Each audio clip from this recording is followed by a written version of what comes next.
여러분은 혹시 어떤 사람에게 얕보인다는 느낌을 받아본 적이 있나요?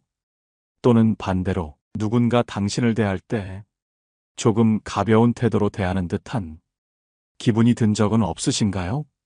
사람은 말과 행동으로 서로의 경계를 설정합니다.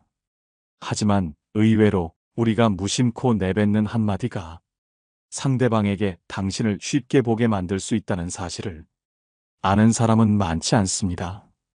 오늘 방송에서는 사람들과의 대화에서 절대 하지 말아야 할 말, 특히 이 말 때문에 만만하게 보일 수 있는 사례들을 다루어 볼까 합니다.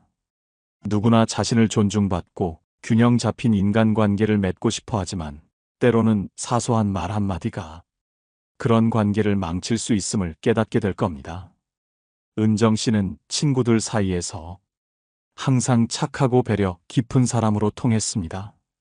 누군가가 부탁하면 거절하지 못했고 그들의 고민을 들어주는데도 기꺼이 자신의 시간을 내어주는 사람이었죠. 하지만 이상한 일이 있었습니다.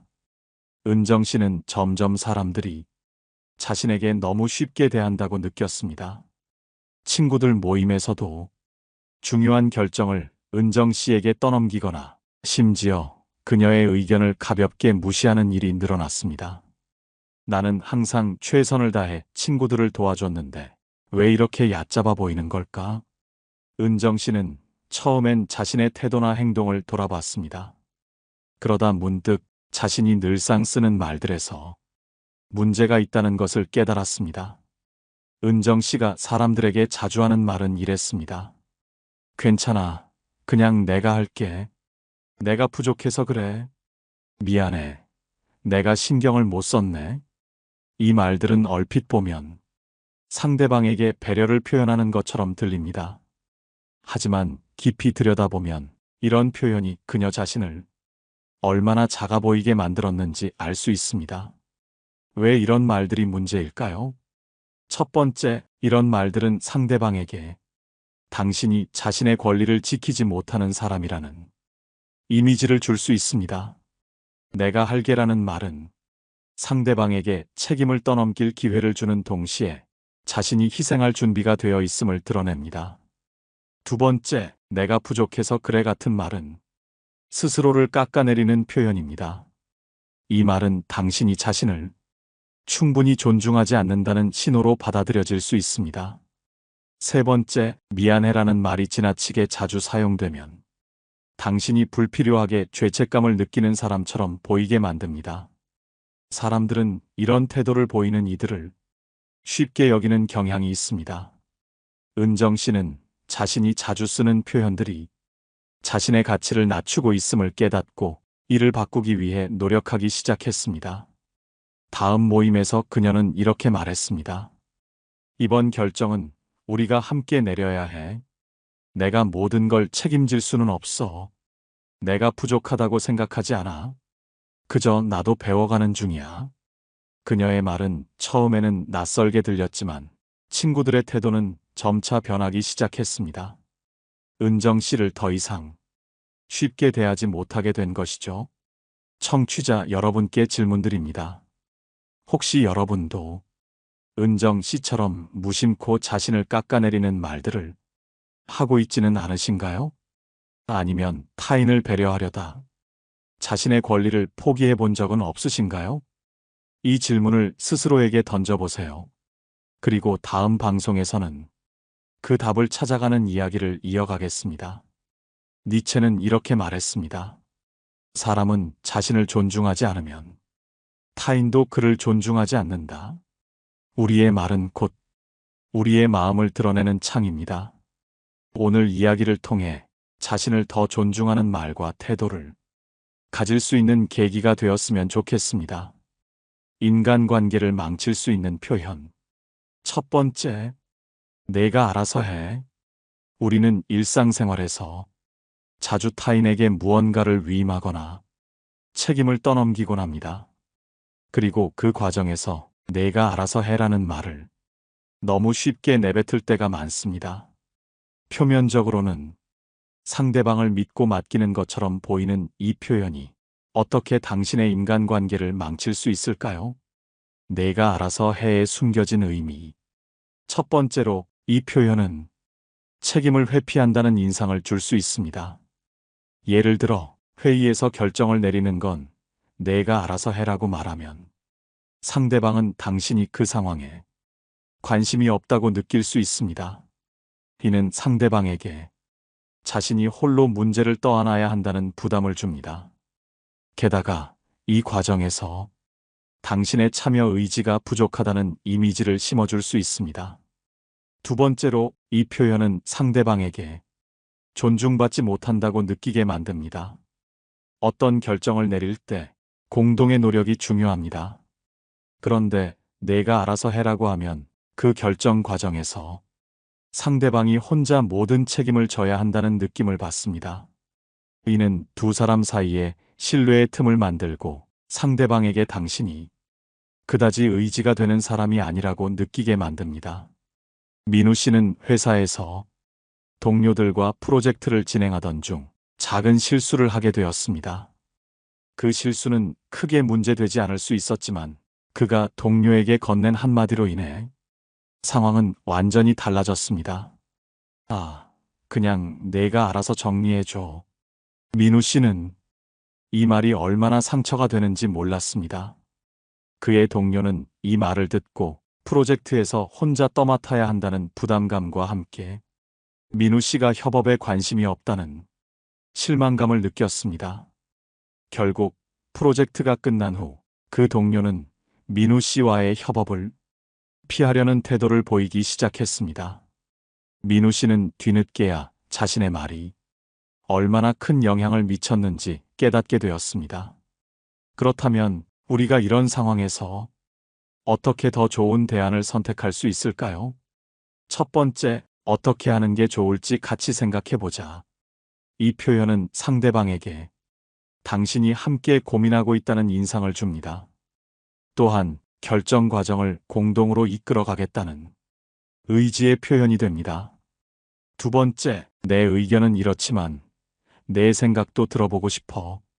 이 말은 상대방의 생각을 존중하면서도 당신이 문제 해결에 능동적으로 참여하겠다는 메시지를 전달합니다. 세 번째, 내가 맡을 부분과 내가 맡을 부분을 정리하자. 이는 책임을 명확히 나누는 동시에 상대방에게 당신이 적극적으로 기여하고 있다는 신뢰를 심어줍니다. 심리학자 아들러는 책임과 신뢰의 균형이 인간관계에서 가장 중요한 요소라고 말했습니다. 책임을 회피하는 태도는 상대방의 신뢰를 저버리는 것이며 이는 관계를 무너뜨리는 원인이 됩니다. 내가 알아서 해라는 말이 주는 메시지는 바로 이 균형을 깨뜨릴 수 있습니다. 우리가 이 표현을 사용하는 순간 상대방은 당신이 그 상황을 진지하게 생각하지 않는다고 느낄 수 있습니다. 혹시 지금 떠오르는 사람이 있나요? 그 사람과의 대화에서 내가 알아서 해 같은 말을 했던 기억이 있나요? 그리고 그 결과로 인해 상대방이 실망하거나 상처받은 모습을 본 적은 없나요? 이번 기회를 통해 다음부터는 더 책임감 있는 표현을 사용하는 연습을 시작해보는 건 어떨까요? 우리는 모두 가끔 자신도 모르게 책임을 피하고 상대방에게 부담을 떠넘기는 말을 할 때가 있습니다. 그러나 작은 한마디로 인해 우리의 인간관계가 어긋날 수도 있다는 점을 기억해야 합니다. 인간관계를 어긋나게 하는 표현. 두 번째, 그게 다 내 잘못이야. 여러분은 살면서 그게 다 내 잘못이야 라는 말을 들어본 적 있나요? 혹은 자신도 모르게 누군가에게 그런 말을 한 적이 있지는 않나요? 이 말은 상황을 간단하게 정리하는 것처럼 보일지 몰라도 실제로는 상대방에게 깊은 상처와 분노를 남길 수 있는 표현입니다. 오늘은 이 표현이 왜 인간관계에서 치명적인 문제를 일으키는지, 그리고 어떻게 더 현명한 표현으로 바꿀 수 있는지 알아보겠습니다. 그게 다 내 잘못이야의 본질. 첫 번째, 이 표현은 상대방에게 모든 책임을 떠넘기는 메시지를 전달합니다. 예를 들어, 가족 모임에서 작은 실수가 발생했을 때 그게 다 내 잘못이야 라는 말을 듣는다면 어떤 기분이 들까요? 상대방은 실수로 인한 부담감과 함께 당신이 자신을 공격하고 있다고 느낄 가능성이 큽니다. 이로 인해 상대방은 방어적인 태도를 취하거나 당신과의 관계에서 거리를 두려고 할 것입니다. 두 번째, 이 표현은 상황을 해결하기보다는 문제를 더 복잡하게 만듭니다. 책임을 떠넘기는 순간 상대방은 자신의 행동에 대해 변명하거나 당신에게 맞서려고 할 것입니다. 결국 이로 인해 갈등은 더 커지고 양측 모두에게 상처만 남게 됩니다. 지현 씨는 친구들과 함께 여행을 계획하던 중 항공권 예약에서 작은 실수를 했습니다. 그 결과 일부 친구들의 항공권 예약이 취소되는 문제가 발생했습니다. 문제를 해결하려고 노력하던 중 친구 중 한 명이 말했습니다. 그게 다 내 잘못이야. 지현 씨는 자신도 이미 충분히 책임감을 느끼고 있었지만 그 한마디에 큰 상처를 받았습니다. 그리고 이후로는 친구들과의 만남에서도 불편한 감정을 감추지 못했습니다. 결국 그 친구와의 관계는 멀어졌고 지현 씨는 자신이 문제를 해결하려고 애썼던 노력조차 부정당했다고 느꼈습니다. 그렇다면 우리가 이런 상황에서 더 나은 표현을 사용할 수는 없을까요? 첫 번째, 우리가 어떻게 이 문제를 해결할 수 있을까? 이 표현은 문제의 원인을 따지기보다 해결책을 찾는 데 초점을 맞춥니다. 상대방은 당신이 함께 문제를 해결하고자 노력한다고 느낄 것입니다.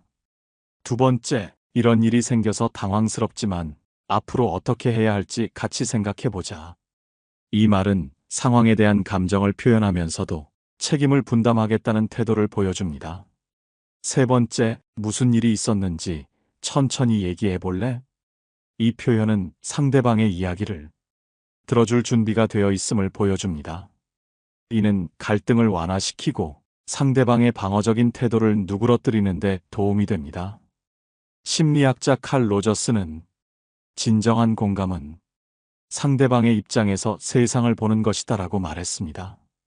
그게 다 내 잘못이야 라는 말은 공감의 부족을 드러내며 상대방을 이해하려는 노력조차 하지 않는 태도를 보여줍니다. 우리가 이런 말을 줄이고 공감과 책임을 나누는 표현을 선택한다면 더 깊고 성숙한 관계를 유지할 수 있을 것입니다. 여러분은 언제 마지막으로 그게 다 내 잘못이야 라는 말을 들었나요? 혹은 그런 말을 해서 누군가와의 관계가 어긋났던 경험이 있나요? 지금이라도 그 상황을 떠올리며 다른 방식으로 접근할 수 있었다면 어떻게 달라졌을지 생각해 보세요. 그게 다 내 잘못이야 라는 말은 순간적으로는 문제를 정리하는 것처럼 보이지만 결국에는 관계의 틈을 만드는 원인이 됩니다. 우리가 더 현명하고 공감 어린 표현을 선택할 때 인간관계는 더 단단해질 수 있습니다. 인간관계를 무너뜨리는 표현. 세 번째, 내가 말했잖아. 여러분은 누군가에게 내가 말했잖아 라는 말을 들어본 적이 있으신가요? 혹은 상대방에게 비슷한 말을 한 적은 없으신가요? 오늘은 이 표현이 왜 인간관계에서 상처를 남길 수 있는지, 그리고 이를 대신할 더 나은 방법에 대해 이야기해 보겠습니다. 첫 번째로, 이 말은 상대방의 실수를 다시 들춰내는 역할을 합니다. 누군가 실수를 통해 이미 상처를 받았다면 내가 말했잖아 라는 말은 그 상처를 더 깊게 할 수 있습니다. 이 표현은 결과적으로 상대방을 가르치려 드는 태도를 나타내며 마치 내가 옳고 너는 틀렸다는 메시지를 전하는 듯한 느낌을 줍니다. 두 번째로, 이 표현은 대화를 멈추게 만듭니다. 상대방은 이 말을 들었을 때 더 이상 자신의 감정을 표현하거나 상황에 대해 이야기하고 싶지 않을 것입니다. 결국 대화의 단절로 이어질 가능성이 큽니다. 지훈 씨는 직장에서 중요한 발표를 준비하던 중 동료의 조언을 듣고 싶어 했습니다. 하지만 발표 후 몇 가지 문제점이 드러났고 팀장님께서 지적을 하셨습니다. 지훈 씨는 동료와 이야기를 나누는 자리에서 내가 처음에 그렇게 하지 말라고 했잖아라는 말을 들었습니다. 그 순간 지훈 씨는 자신의 실수를 더 이상 설명할 수도 없었고 동료의 말에 크게 실망했습니다. 결과적으로 지훈 씨는 이후로 그 동료에게 조언을 구하거나 의견을 나누는 것을 꺼리게 되었습니다. 내가 말했잖아. 대신 사용할 수 있는 표현. 첫 번째, 이 상황에서 무엇을 배울 수 있을까? 이 표현은 상대방의 실수를 가르치거나 비난하지 않으면서도 문제를 함께 고민하고 성장할 기회를 제공합니다. 두 번째, 이 일이 있어서 힘들었겠지만 다음에는 어떻게 하면 좋을지 이야기해보자. 이 말은 상대방에게 실수를 인정하고 해결 방법을 모색하는데 도움을 줄 수 있습니다. 세 번째, 그랬구나. 이제 어떻게 해야 할지 생각해보자. 간단하지만 상대방의 마음을 여는데 큰 효과를 발휘할 수 있는 표현입니다. 옛 중국 고사 중에 읍참마속이라는 이야기가 있습니다. 촉한의 명장 제갈량이 자신의 충신 마속을 엄격히 처벌했던 일화를 가리키죠. 제갈량은 마속의 실수에 대해 책임을 물었지만 이를 개인적인 비난으로 삼지 않았습니다. 오히려 그의 죽음을 통해 자신이 느낀 아픔을 드러내며 팀 전체가 같은 실수를 반복하지 않도록 경고했습니다. 이 이야기는 실수와 잘못을 지적할 때 상대방에게 교훈을 주되 공감과 감정을 잃지 않아야 한다는 점을 강조합니다.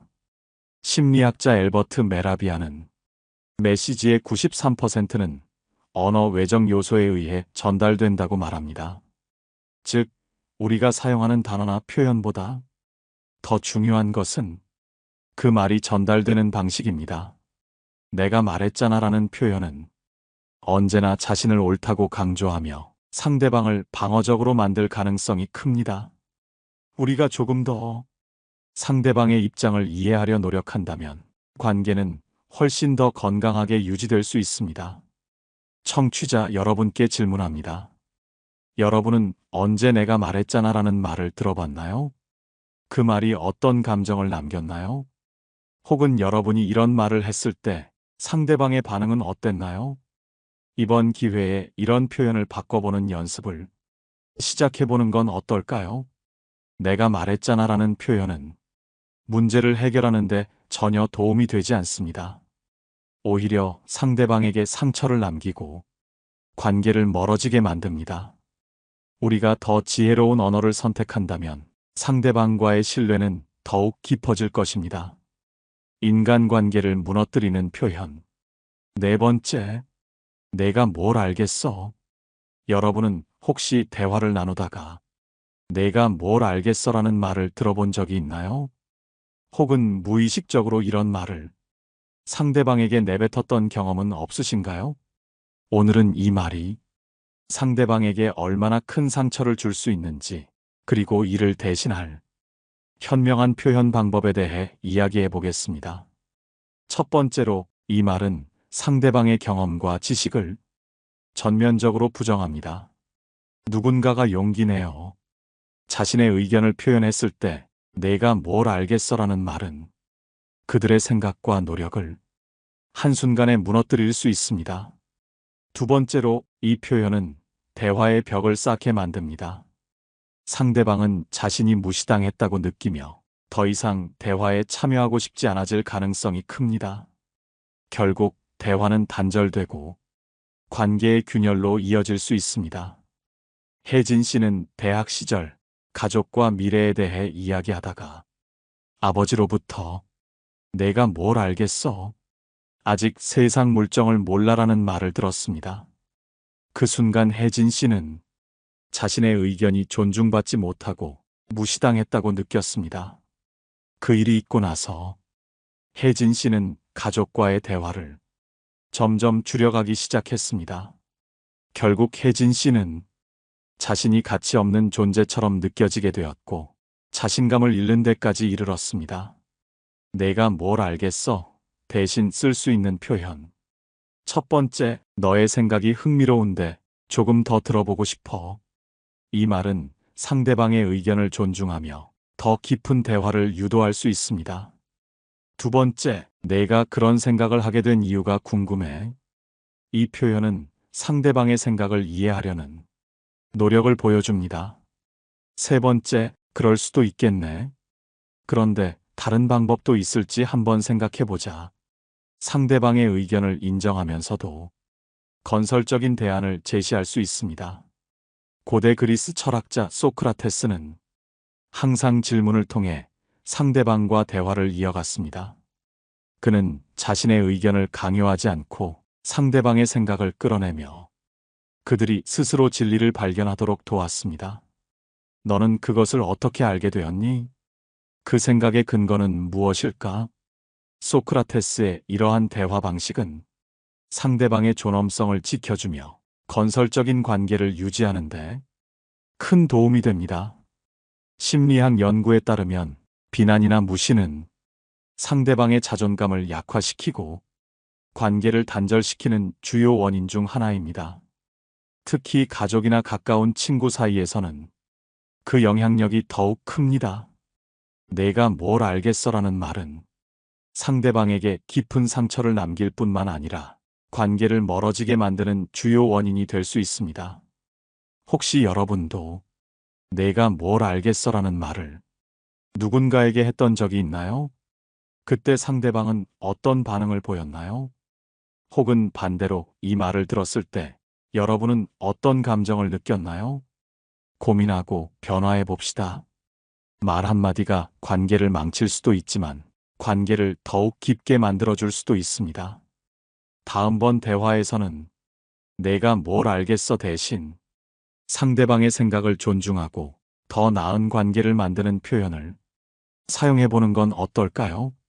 내가 뭘 알겠어라는 말은 상대방을 무시하고 대화를 단절시킬 가능성이 큽니다. 대신 우리는 상대방의 이야기를 경청하며 그들의 의견을 존중하는 자세를 가져야 합니다. 인간관계를 위협하는 표현. 다섯 번째, 그건 다 너 때문이야. 여러분은 누군가에게 그건 다 너 때문이야 라는 말을 들어본 적이 있나요? 혹은 감정이 격해진 순간 이 말을 상대방에게 내뱉었던 적이 있나요? 오늘은 이 표현이 얼마나 큰 오해와 갈등을 불러일으킬 수 있는지, 그리고 이를 대신할 더 건강한 소통 방법에 대해 이야기해 보겠습니다. 첫 번째로, 이 말은 모든 책임을 상대방에게 전가하는 표현입니다. 상대방은 자신이 억울하게 비난받고 있다는 감정을 갖게 되고, 이는 방어적인 태도를 만들어냅니다. 두 번째로, 이 표현은 대화의 목적을 잃게 만듭니다. 문제를 해결하려는 의도보다는 상대방을 비난하는 데 초점이 맞춰지며 오히려 상황이 악화될 가능성이 큽니다. 세 번째로, 이 표현은 관계의 신뢰를 손상시킵니다. 특히 친밀한 관계일수록 이러한 비난은 깊은 상처로 남을 수 있습니다. 영업직에 종사하는 민호 씨와 지현 씨는 한 팀에서 함께 일하는 동료였습니다. 어느 날 중요한 고객과의 계약이 불발되었고 팀장님은 두 사람을 불러 문제의 원인을 물었습니다. 그때 민호 씨는 이건 다 지현 씨 때문입니다. 보고서를 제대로 준비하지 않았어요. 라고 말하며 책임을 전적으로 지현 씨에게 돌렸습니다. 지현 씨는 억울함을 느꼈고 그날 이후 두 사람은 서로 말을 섞지 않게 되었습니다. 결국 팀워크가 무너지고 다른 업무에서도 문제가 생기기 시작했습니다. 그건 다 너 때문이야. 대신 쓸 수 있는 표현. 첫 번째로, 이번 상황에서 서로 어떤 점을 개선할 수 있을까? 이 말은 문제의 원인을 개인에게 돌리지 않고 함께 해결 방안을 찾아가려는 태도를 보여줍니다. 두 번째로, 내가 잘못한 부분도 있겠지만 혹시 내가 생각하는 개선점이 있을까? 자신의 책임을 인정하며 대화를 시작하면 상대방도 방어적인 태도 대신 더 열린 마음으로 대화에 참여할 수 있습니다. 세 번째로, 다음번에는 어떻게 하면 더 나은 결과를 낼 수 있을까? 미래지향적인 질문을 던지면 책임을 묻는 대신 건설적인 대화를 이어갈 수 있습니다. 심리학 연구에 따르면 비난은 상호작용의 질을 떨어뜨리고 상대방의 방어적 태도를 강화합니다. 특히 너 때문이야와 같은 표현은 상대방에게 죄책감을 느끼게 하는 동시에 자신도 더 큰 스트레스를 경험하게 만듭니다. 너 때문이야라는 비난 대신 상황에 대한 객관적인 분석과 건설적인 제안을 포함한 대화를 나누는 것이 관계를 보호하고 문제를 해결하는데 큰 도움이 됩니다. 공자는 군자는 탓하지 않는다는 말을 남겼습니다.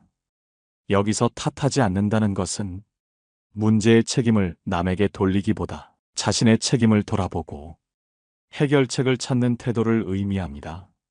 공자의 가르침처럼 우리도 그건 다 너 때문이야 라는 말 대신 책임을 공유하고 미래를 위한 방안을 모색하는 태도를 가져야 합니다. 혹시 여러분은 그건 다 너 때문이야 라는 말을 누군가에게 들었거나 혹은 사용한 적이 있나요? 그 순간의 감정은 어땠으며 그 대화는 어떤 결과를 가져왔나요? 다음번 대화에서는 상대방을 비난하기보다 문제를 함께 해결하려는 자세를 가져보세요. 이러한 작은 변화가 여러분의 관계를 더욱 단단하게 만들어줄 것입니다. 그건 다 너 때문이야 라는 말은 관계를 멀어지게 만드는 독이 될 수 있습니다. 대신 우리는 더 나은 대화를 통해 문제를 해결하고 더 깊은 신뢰를 쌓을 수 있습니다. 인간관계를 지키는 마지막 한마디. 내가 널 이해하려고 노력할게. 우리는 모두 다른 세상에서 살아갑니다. 같은 말을 듣고도 다르게 느끼고 같은 사건을 경험해도 완전히 다른 교훈을 얻습니다. 이 때문에 인간관계는 늘 오해와 갈등의 가능성을 품고 있습니다. 하지만 이 한마디, 내가 널 이해하려고 노력할게가 우리의 관계를 지켜낼 수 있습니다. 오늘은 이 표현의 힘과 어떻게 우리의 일상에 적용할 수 있을지 이야기해 보겠습니다. 첫 번째로 이 말은 상대방에게 존중과 신뢰를 전달합니다. 우리가 누군가의 말을 듣고 그를 이해하려고 노력하는 것만으로도 상대방은 자신이 소중히 여겨지고 있다는 감정을 느끼게 됩니다. 두 번째로 이 말은 갈등을 완화하고 문제를 해결하는 데 도움을 줍니다. 상대방의 관점을 이해하려는 노력은 오해를 줄이고 더 나은 대화로 이어질 가능성을 높입니다. 세 번째로 이 말은 우리 자신에게도 긍정적인 변화를 가져옵니다. 타인의 관점을 이해하려는 노력은 우리를 더 성숙하고 넓은 시야를 가진 사람으로 만들어줍니다. 민수 씨와 민정 씨는 어릴 적부터 친했던 형제였습니다. 하지만 부모님의 재산 문제로 의견이 갈리면서 둘은 오랜 시간 동안 대화조차 나누지 않았습니다. 어느 날 민수 씨는 용기를 내어 민정 씨에게 연락을 했습니다. 그동안 서운했던 점이 많았지만 내 입장도 이해해 보려고 노력했어. 그리고 지금도 더 이해하고 싶어. 민수 씨의 이 한마디는 민정 씨의 마음을 움직였습니다. 서로의 입장을 이야기해 볼 수 있는 기회가 생겼고 그들은 오랜 오해를 풀고 다시 가까워질 수 있었습니다. 첫 번째로 상대방의 입장과 감정을 진심으로 들어보세요. 이해하려는 노력은 경청에서 시작됩니다. 두 번째로 상대방이 말하지 않아도 그가 처한 상황을 상상해보는 습관을 길러보세요.